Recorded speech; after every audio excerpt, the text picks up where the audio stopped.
Shalom.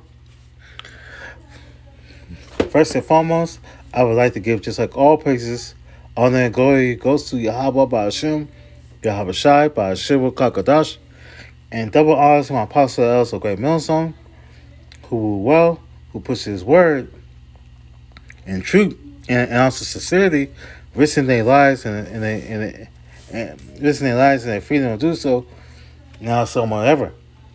Also salutations to the elect, the 144,000 judges, that's 12,000 men from each tribe. And also salutations to the one third, men, women, children that's part of the elect. And a special shout out to the few sisters that listen alertly to you. I say shalom. This is your brother Sakaria for the Great Millstone UC Camp, back with like another lesson in truth. And the topic I'm gonna talk about Yahawashi, what tribe he came from. So we doing that's like basic Hebrew 101. The basic scriptures, the big scriptures. So the topic is Yahawashi came from the tribe of Judah. So Yahawashi came from the tribe of Judah. So we going to just like prove that. So I'm not gonna be on here too long. I'm going to just do a short lesson. This is Isaiah chapter 7 and verse 14. It reads, Therefore the Lord Yahweh himself shall give you a sign. Behold, a virgin shall conceive and bear a son, and shall call his name Emmanuel. So to break down that verse is therefore the Lord himself shall give you a sign. So the Most High is giving a sign. Okay, this is an important prophecy pointing towards the miraculous birth of Yahawashi. And also, behold, a virgin shall conceive. So, virgin. This is a significant because of Matthew 1, the first chapter, 22nd and 23rd, directly connects to Isaiah 7:14 to the birth of like Yahawashi. So, yeah.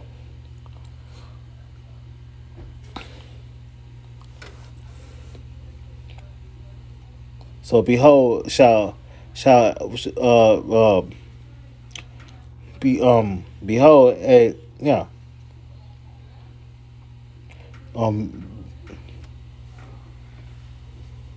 behold behold a virgin shall be with a child and shall bring forth a son, and they shall call his name Emmanuel. So Matthew presents Yahawashi's birth as a fulfillment of like Isaiah's prophecy. Okay, and bear a son. This is the prophecy specifically speaks of the birth of a son. Matthew's 1:20 and 21 identifies, which I'm gonna get to, which identifies the son, that son as Yahawashi, and explains that he will save his people from their sins, and call his name Emmanuel.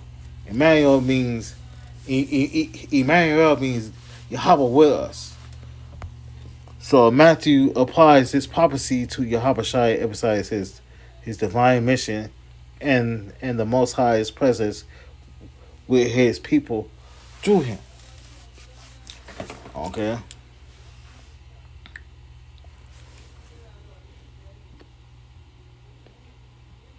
This is Isaiah chapter 9 and verse 7. It reads, of the of the increase of his government and peace there shall be no end upon the throne of David and upon the kingdom, to order it and to establish it with judgment and with justice from henceforth, even forever. The zeal of the Lord Yahweh of hosts will perform this.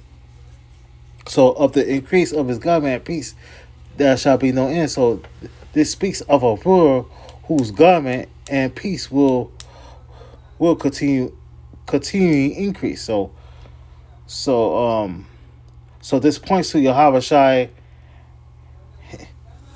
and his future kingdom.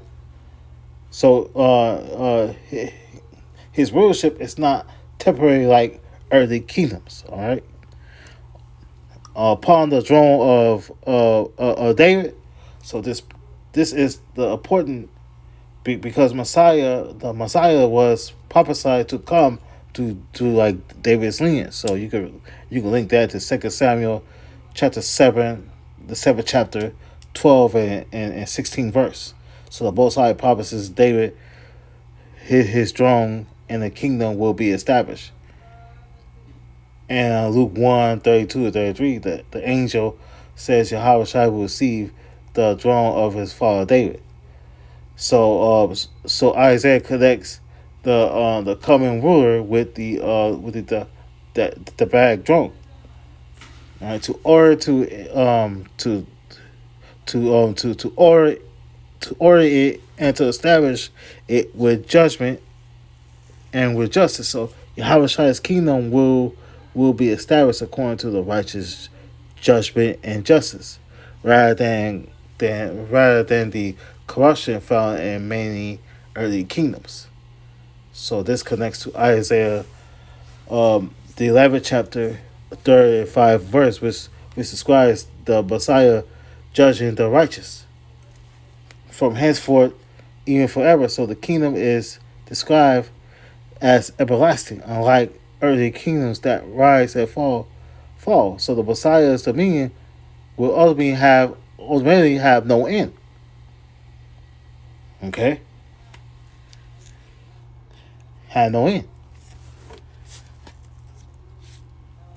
So let's go to Matthew 1:1.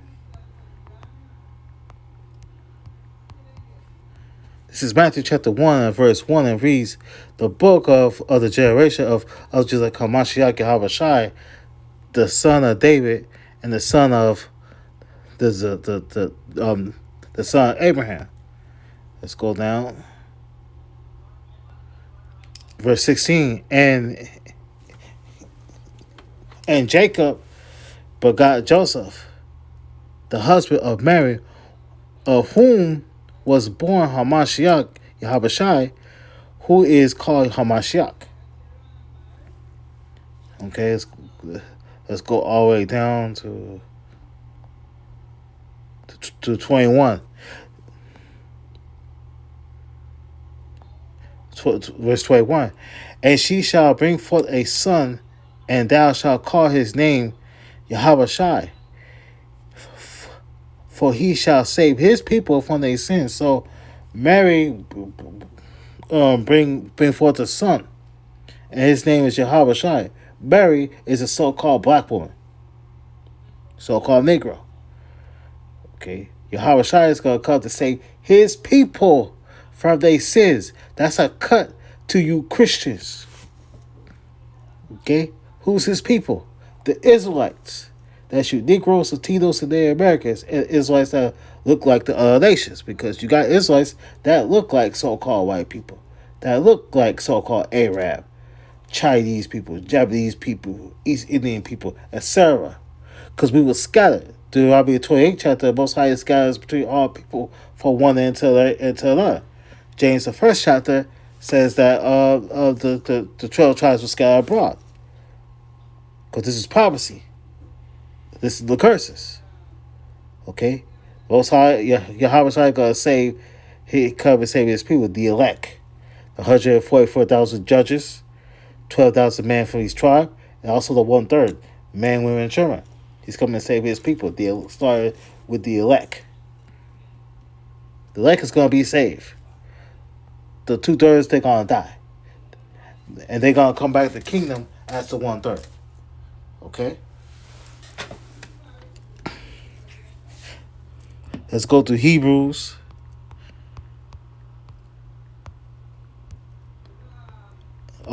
Just as you know, this is just like the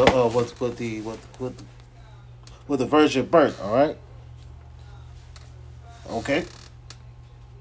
Just just to let y'all know. But I'm proving to y'all that like Yahawashi came for the tribe of Judah. Okay, you gotta prove it. This is Hebrews chapter 7 and verse 14. It reads, For it is evident that our Lord sprang out of Judah, which the tribe of Moses spake nothing concerning to the priesthood. So Yahawashi came for the tribe of Judah. Okay? Judah in the Hebrew is Yahweh. He prays. Yahawashi came from for the tribe of Judah. And also Yahweh came for the tribe of Judah. Okay? I prove it to you right there. So, hey. Basic Hebrew 101. Basic milk scriptures, man.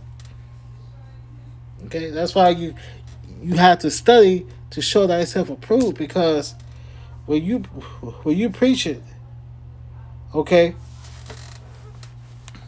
When you preaching, a Christian gonna come up to you, or Jake will come up to you and ask you a question, and they might ask you, "Where's your which tribe that your Habashai come from?" So you got to tell them the answer. Okay. Also a brother come up to listen. You might ask them a question. So where did your what tribe is like your Habashai came from? So you have to read and study so you can ask questions. Or like a Christian come up to you and like ask you a question. So you got to study to just like show thyself approved. Okay? Alright, so that's all I gotta say about it. Uh I hope this is edifying to the just like the spirit or power of just like Yahweh Shai. I'm gonna wrap this up. First, I like to give all praises, all the glory goes to Yahweh Ba'ashim, Yahweh Shai, Ba'ashim, Kakadash, and double honors to my apostles and elders of Great Millstone. Uh, Lord's will, this is edifying. Keep fighting, keep pushing, and keep enduring. We almost out here. America's done, and just like Esau Edom is done. So hang in there. I know it's hard. Just hang in there. And we got the W already. So to the next time, Shalom.